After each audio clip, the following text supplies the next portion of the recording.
नमस्कार बच्चों, एक बार फिर से स्वागत है आप सभी का मेरे YouTube channel Hindi by Shalini पर।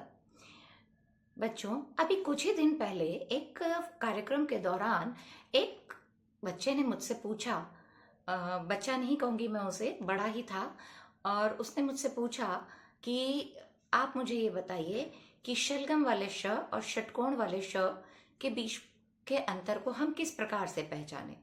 मुझे उसका सवाल सही लगा, मैंने उसको समझाया भी, मगर मुझे ये लगा कि ये वो परेशानी है जो सिर्फ आमतौर पर बच्चों को ही नहीं बल्कि बड़ों बड़ों को भी इस परेशानी का सामना करना पड़ता है, और वो शलगम वाले श और षटकोण वाले श के बीच के अंतर को नहीं समझ पाते हैं और मुख्य रूप से इनमें गलतियां कर ही जाते हैं। तो आज मैं आपको अपने इस वीडियो के माध्यम से शलगम वाले श और षटकोण वाले श के बीच के अंतर को आपको समझाने जा रही हूं। लेकिन उससे पहले आपको क्या करना है पता है ना, कि आपको ज्यादा से ज्यादा मेरे चैनल हिंदी बाई शालिनी को लाइक करना है, शेयर करना है, सब्सक्राइब करना है और फटाफट से इसको पूरा देखना है, कि ताकि आप आगे भविष्य में इन दोनों शो के बीच में कोई गलती कभी भी ना करें, किसी तरह का कोई कंफ्यूजन आपको ना रहे। तो चलिए, किया आपने लाइक, शेयर और सब्सक्राइब, अब हम फटाफट से दोनों श के बीच में अंतर को समझते हैं। बच्चों, हिंदी वर्णमाला में शलगम वाला श और षटकोण वाले श के उच्चारण और प्रयोग में बहुत मुख्य अंतर है। शलगम वाला जो श होता है, इसका उच्चारण जीभ के तालू को छूने से होता है, जैसे शहर, जबकि षटकोण वाले श का उच्चारण जीभ के मूर्धा को छूने से होता है। मूर्धा, जिसको हम कहते हैं मुंह का भीतरी ऊपरी भाग, ये जो हमारा मुंह होता है, इसका ऊपर का जो भीतर का ऊपर का हिस्सा होता है, उसे कहते हैं मूर्धा, जो कि बोलने में ट वर्ग जैसा लगता है। जैसे हम कहें षटकोण, तो आप देखिए जीभ हमारी ऊपर की ओर जाती है। अब मैं प्रमुख रूप से इन दोनों ही श के अंतर आपको उच्चारण के तौर पर और प्रयोग के तौर पर भी आपको प्रमुख अंतर आपको समझाती हूं। सबसे पहले हम लेते हैं शलगम वाला श। इसका जो उच्चारण स्थान है, उसमें जीभ तालु को स्पर्श करती है। तालु मतलब ऊपर का पिछला भाग, हिस्सा ऊपर का ही है मगर उसका पिछला भाग।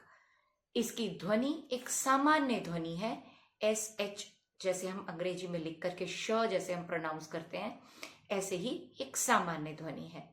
इसका प्रयोग मुख्य रूप से तद्भव और आम हिंदी शब्दों में होता है। तद्भव तो आप सभी जानते होंगे। तद्भव शब्द होते हैं जो संस्कृत शब्दों को हम हिंदी में बदल करके जो प्रयुक्त करते हैं, वो कहलाते हैं तद्भव शब्द। और शलगम वाले श का प्रयोग मुख्य रूप से तद्भव शब्दों में या आम हिंदी शब्दों में होता है। उदाहरण के लिए मैं आपको कुछ शब्द बताऊं: शांत, शरीर, शहर और शुभ। तो आपको फर्क समझ में आया, इसका उच्चारण स्थान कौन सा होता है और ये किन शब्दों में प्रयोग में लिया जाता है। अब हम आते हैं षटकोण वाले श पर। षटकोण वाले श का जो उच्चारण स्थान है, वो जीभ मुंह की छत यानी कि मूर्धा को स्पर्श करती है। और मूर्धा क्या होता है? दांतों और तालू के बीच का भाग। हमारे जो दांत और तालू, तालू मैंने आपको बताया था शलगम वाले श के दौरान कि तालू क्या होता है। तालू होता है ऊपर का पिछला भाग। तो दांत और तालू के बीच के भाग को जीभ जब स्पर्श करती है, तो षटकोण वाले श का उच्चारण स्थान वहां से शुरू होता है। ध्वनि इसकी होती है ट और ठ बोलते समय जीभ के स्थान पर निकलती है, जो थोड़ी सी बोलते समय तीखी लगती है। प्रयोग इसका ज्यादातर तत्सम यानी कि संस्कृत शब्दों में इसका प्रयोग किया जाता है। जैसे उदाहरण के तौर पर इसके कुछ शब्द मैं आपको बताऊं। षटकोण, विशेष, कृष्ण, भाषा, संतोष, इन सभी में जहां भी कहीं अंत में, कहीं प्रारंभ में, कहीं बीच में षटकोण वाले श का जो प्रयोग हुआ है, वो सभी आप देखिए, ये सभी शब्द तत्सम शब्द हैं, संस्कृत शब्द हैं, और इन सभी को आप उच्चारण करके देखिए तो इनका उच्चारण स्थान दांतों और तालू के बीच का भाग है।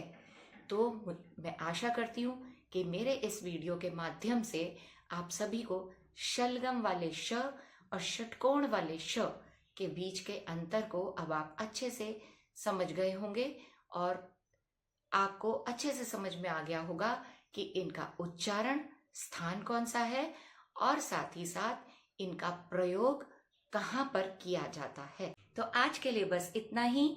आगे भी आप मेरे YouTube चैनल हिंदी वैशालिनी के माध्यम से हिंदी की और भी नई नई जानकारियां आप सबको मैं उपलब्ध कराती रहूंगी। तब तक के लिए आप सभी को बाय बाय।